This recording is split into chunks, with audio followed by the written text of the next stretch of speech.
بسم اللہ الرحمن الرحیم۔ میں آپ کا اپنا ہوسٹ اسد وقاص خان، آپ ایڈین نیوز کے توسط سے آپ کی خدمت میں حاضر ہوں۔ ایڈین نیوز جیسے کہ آپ کو پتہ ہے کہ ہر اہم موضوع کے اوپر بات ہم کرتے ہیں اور آپ کے سامنے وہ سب حقائق لے کے آتے ہیں جن کو آپ جاننا چاہتے ہیں۔ آج ہم اس حقائق پہ، اس امپورٹنٹ بات پہ بات کریں گے، اس اہم ایشو پہ جس پہ شاید کبھی بات نہیں ہوتی ہے، کیونکہ جیسے کہ آپ سب جانتے ہیں اسلام ایک بڑا جامع ایک مذہب ہے، نہیں حکمت عملی ہے۔ اسلام نے ہر چیز کے حقوق بیان کیے ہیں، جس میں انسان اور حیوان، لیکن معاشرتی طور پہ سوشلی ہم جانوروں کے حقوق بیان نہیں کیے جاتے ہیں، اور یہ ایک ایسی چیز ہے جس کو ہم لوگ اگنور کر دیتے ہیں، تصوف ڈال دیتے ہیں۔ آج ہم ایک بہت ہی امپورٹنٹ موضوع لے کے آئے ہیں، جیسے کہ اللہ پاک نے فرمایا ہے کہ جی قیامت والے دن حساب لیا جائے گا۔ اگر ایک سینگ والی بکری بغیر سینگ بکری کو مارے گی، اس کا بھی حساب لیا جائے گا۔ کیا وہ بے زبانوں کی جو بے زبان ہیں، کیا ہم ان کی بات سنتے ہیں، کیا ہم ان کا خیال رکھتے ہیں؟ اس چیز کے لیے ہم آج آپ کے سامنے بات پیش کریں گے۔ ایک سیالکوٹ کی بڑی معروف پڑھی لکھی شخصیت جو کسی بھی تعارف کی محتاج نہیں ہے، بڑے ہی اچھی شخصیت اور بڑے ہی سافٹ ہارٹیڈ اور بڑے نرم دل انسان، میں بات کر رہا ہوں ڈاکٹر عمیر طارق، جو کہ ہمارے ساتھ آج موجود ہے۔ تھینک یو ویری مچ سر، آج ہمارے ساتھ موجود ہیں۔ ویلکم۔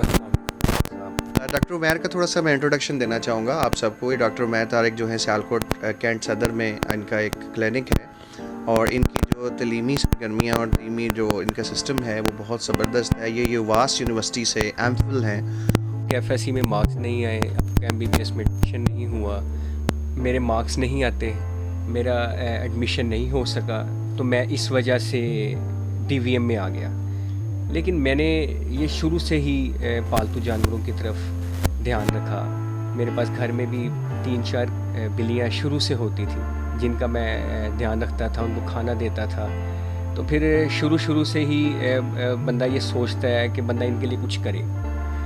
تو اللہ کا شکر ہے، میں نے اس میں اپنا ڈی وی ایم کیا۔ اس کے بعد میں نے گریجویشن کے بعد میں نے اس میں ماسٹرز بھی کیا۔